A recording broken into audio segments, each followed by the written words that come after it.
yang menyebabkan tamang surga tidak kan ibadat. Kan ibadat tamang surga. Nya beda tuh di bawah itu ada. Yang menyebabkan tamang neraka tidak juga kan dengan karena maksiat. Maksiat yang menyebabkan di tamang neraka kan. Ibadat yang menyebabkan dia masuk surga juga. Bersyid yang menyebabkan dia itu masuk surga karena ridha Allah. Bersyid yang menyebabkan dia masuk neraka karena murka Allah. Siapa yang diridha oleh Allah? Mayasya, atau yang kehendak. Siapa yang dimurkai oleh Allah? Mayasya, atau yang kehendak keterauhan kedui.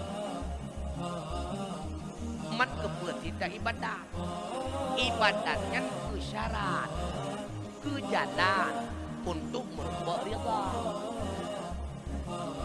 Kepuasan tak kubun maksud yang kata kubun lewatnya ke syarat, ke jalan untuk merubah murka. Sad wa yu'khadhu minhu tanzihuhu ta'ala anil aghradi fi af'alihi wa ahkamihi wa illa ladhima iftiqaruhu ta'ala ila ma yahsulu gharduhu kaifa wa huwa jalla wa adzal ghaniyyu an kulli ma siwahu. Dan dipahamkan daripadanya perkataan sucinya Allah Ta'ala daripada segala maksud pada segala perbuatannya Allah dan segala hukumnya Allah. Wa illa, dan jika tidak, niscaya melazimi berhajatnya Allah Ta'ala kepada ma yang hasillah maksudnya ma. Kaifa, bagaimana? Padahal bermula dianya Allah Jalla wa Azza Al-Ghaniyyu an kulli ma siwahu, itu maha kaya ianya Allah daripada tiap-tiap barang selainnya Allah Ta'ala. Istighna, sifat-sifat yang menunjuki Allah terkaya. Allah tidak butuh kepada segala makhluk. Yang pertama, sifat yang menunjuki Allah istighna adalah wujud. Artinya Allah wajib wujud, Allah wajib ada. Karena kalau seandainya Allah tidak wajib ada, melainkan harus adanya Allah, tentunya Allah itu berhajat kepada pencipta untuk menciptakannya Allah. Karena sesuatu yang harus ada, sesuatu yang boleh ada, boleh tiada, tidak mungkin mampu mengadakan dirinya sendiri. Karena pada dasarnya memang tidak ada. Karena tidak mungkin mampu mengadakannya, mengadakan dirinya sendiri, tentu butuh kepada yang lain untuk menciptakannya. Seandainya Allah butuh kepada yang lain untuk menciptakannya Allah, maka ternafilah Allah itu terkaya. Karena masih butuh kepada yang lain. Supaya menunjuki Allah tidak butuh kepada yang lain, wajib Allah itu bersifat dengan wujud. Yang kedua, supaya menunjuki Allah itu terkaya daripada segala makhluk, mewajibkan Allah itu kidam. Arti kidam, adanya Allah tidak pernah didahului oleh tiada. Karena kalau seandainya Allah bukan kidam, melainkan hadis baharu, kemudian Allah baru ada. Tentu Allah butuh kepada muhaddis yang membaharukannya, yang menciptakannya kemudian. Maka alasan sama seperti Allah tidak wajib wujud. Karena kalau seandainya Allah kemudian baru ada, berarti Allah butuh kepada pencipta. Kalau seandainya Allah butuh kepada pencipta, berarti Allah tidak terkaya, masih butuh kepada yang lain. Supaya menunjuki Allah terkaya, wajib yang kedua, Allah bersifat dengan qidam. Yang ketiga, supaya menunjuki Allah itu terkaya, wajib pula bagi Allah bersifat dengan baqa. Kenapa demikian? Kalau seandainya Allah itu mati, Allah itu punah, Allah itu hancur, binasa dan sebagainya, berarti Allah butuh kepada yang mematikannya. Sama dengan Allah masih butuh kepada yang lain. Menunjuki berarti Allah tidak terkaya, masih butuh kepada yang lain. Agar menunjuki Allah terkaya, berarti Allah wajib baqa. Mukhalafatuhu lil hawadis selanjutnya. Wajib bagi Allah beda dengan segala makhluk. Karena kalau Allah sama seperti makhluk, sebagaimana makhluk itu semuanya hudus, kemudian baru ada. Allah sama dengan makhluk berarti yang menyamai keadaannya juga sama, kemudian baru ada. Sebagaimana makhluk perlu kepada pencipta, berarti Allah juga butuh kepada pencipta. Artinya Allah tidak terkaya, masih butuh kepada yang lain. Supaya menunjuki Allah terkaya, wajib bagi Allah mukhalafatuhu lil hawadis, beda segala-galanya dengan makhluk. Kemudian supaya Allah menunjuki istighna terkaya, wajib pula bagi Allah qiyamuhu binafsih. Qiyamuhu binafsih ada dua penafsirannya. Yang pertama, Allah itu zat bukan sifat. Yang kedua, Allah tidak butuh kepada mukhassis, pencipta, pengatur, pembantu dan sebagainya. Kalau seandainya Allah bukan zat, berarti Allah itu sifat. Yang namanya sifat senantiasa butuh kepada zat, karena sifat tidak bisa berdiri sendiri. Kalau kita katakan Allah itu sifat, berarti Allah butuh kepada zat, masih butuh kepada yang lain. Terpaham berarti Allah tidak terkaya. Begitu pula kalau seandainya Allah butuh kepada mukhassis, butuh kepada pembantu, butuh kepada pengatur, butuh kepada pencipta, membawaki Allah tidak terkaya.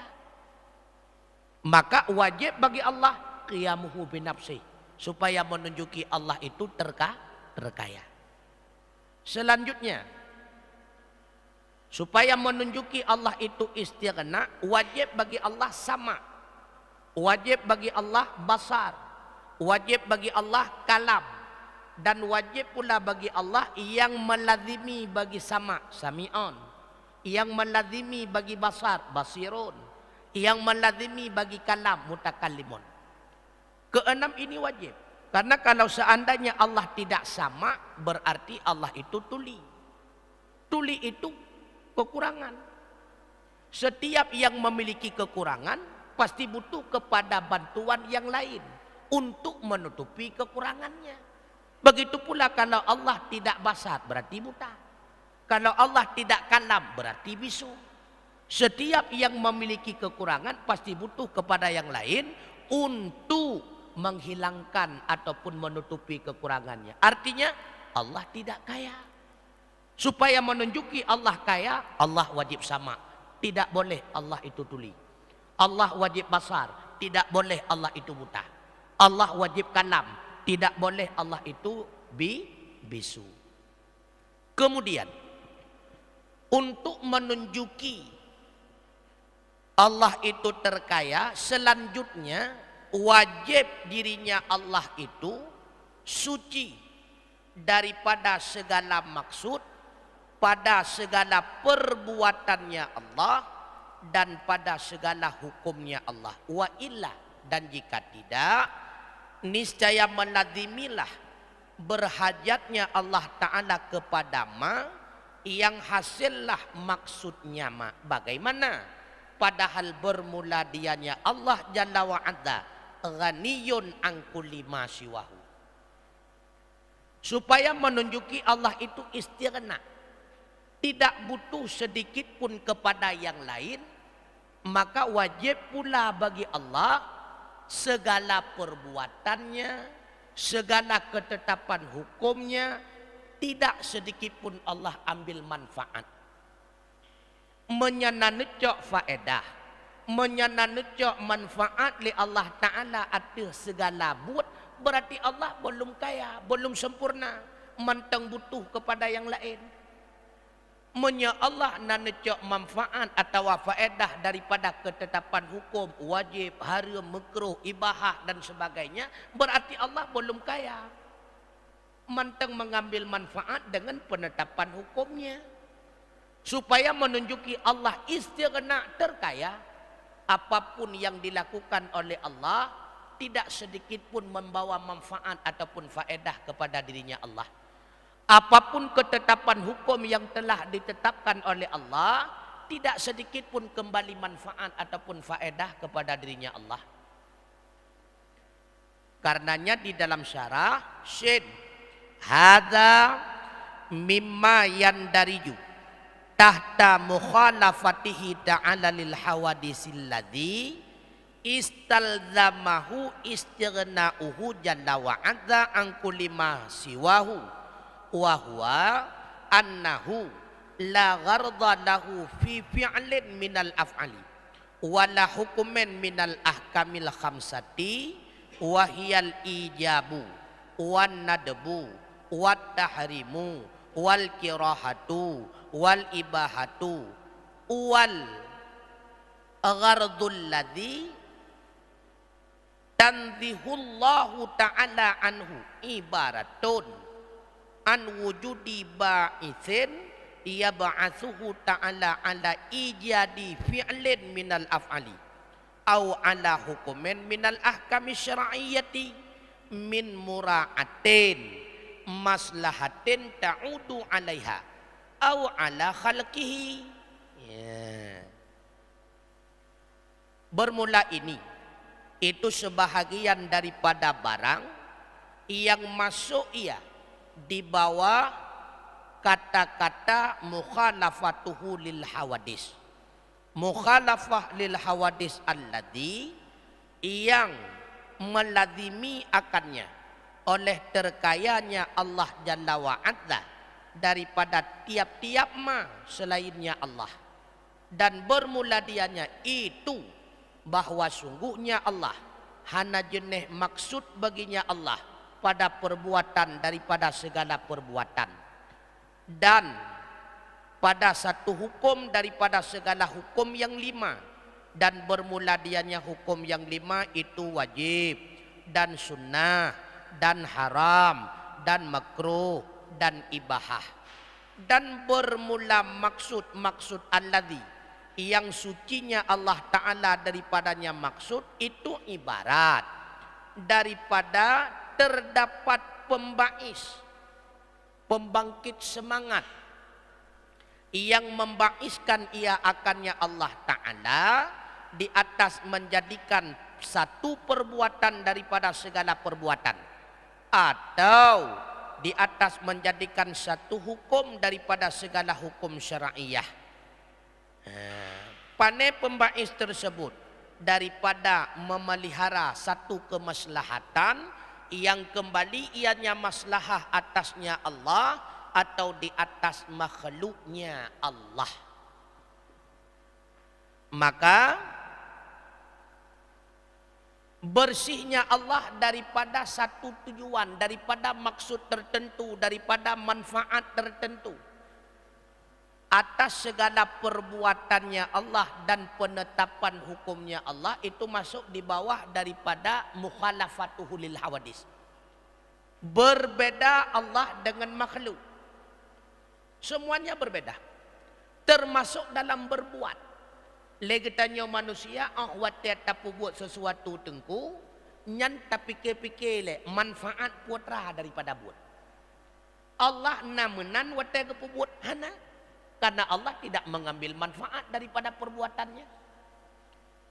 Ketika kita ingin menetapkan satu hukum, hukum adatkah, hukum undang-undang dan sebagainya, nyan pasti tertinjau le manfaat daripada hukum ini apa? Khususnya untuk yang tetapkan hukum le. Nya manfaat kegetanya ngopo le. Apakah Allah demikian? Tidak. Allah tidak mengambil manfaat daripada perbuatannya.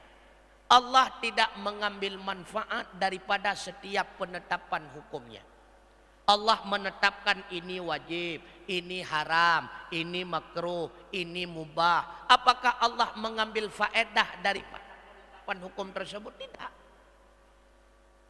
Putra makna garat. Makna garat pembais, motivator. Sebab Allah gepegat laganya ana mayasya. Apa yang kehendak gepebuat oleh Allah. Begitu pula Allah ketika menetapkan hukum tertentu dan ketika berbuat tertentu tidak wajib bagi Allah dari perbuatan itu melahirkan manfaat kepada makhluk. Dari penetapan hukum tersebut melahirkan manfaat bagi makhluk, tidak wajib bagi Allah. Makanya sebahagian Allah wujudkan dengan perbuatannya Allah kafir. Sebahagian Allah wujudkan dengan perbuatannya Allah mukmin. Sebahagiannya mukmin taat. Sebahagiannya maksiat. Sebahagiannya maksiat itu taubat. Sebahagiannya tidak pernah taubat. Yang hak Allah. Yang pertama Allah hana gecok manfaat dan hana wajib bagi Allah. Apa yang nepu buat oleh Allah benar manfaat ke makhluk. Hana wajib. Maka iyasya menjaga kehendak oleh Allah Ta'ala yu'adzibuhu ghadab. Wa iyasya menjaga kehendak oleh Allah Ta'ala gabi ni'mat. Itu hak Allah. Nah, maka yang menyebabkan tamong surga tidak daurang kan ibadat itu. Kan ngeibadat tamong surga. Nyoba elenuwa dengan babe itu salah dalam tu. Yang menyebabkan tamong neraka tidak daurang juga kan dengan karena maksiat. Pemaksiat yang menyebabkan kita tamong neraka kan. Ibadat yang menyebabkan dianya masuk surga juga bukan. Pesit yang menyebabkan dia itu masuk surga karena ridha Allah. Pesit yang menyebabkan dia masuk neraka karena murka Allah.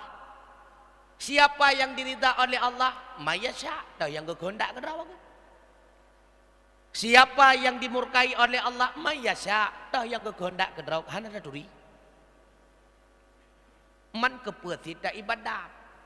Ibadatnya ke syarat, ke jalan untuk merempak ridha. Kepesit apa buat maksiat yang kata buat lewatnya. Ke syarat, ke jalan untuk merempak murka. Maka setiap ada masyurut secara zahirnya pasti diawali oleh syarat. Dan setiap ada syarat, terbenar ada masyurut, terbenar pula tidak ada masyurut. Tiap-tiap legetannya warna S1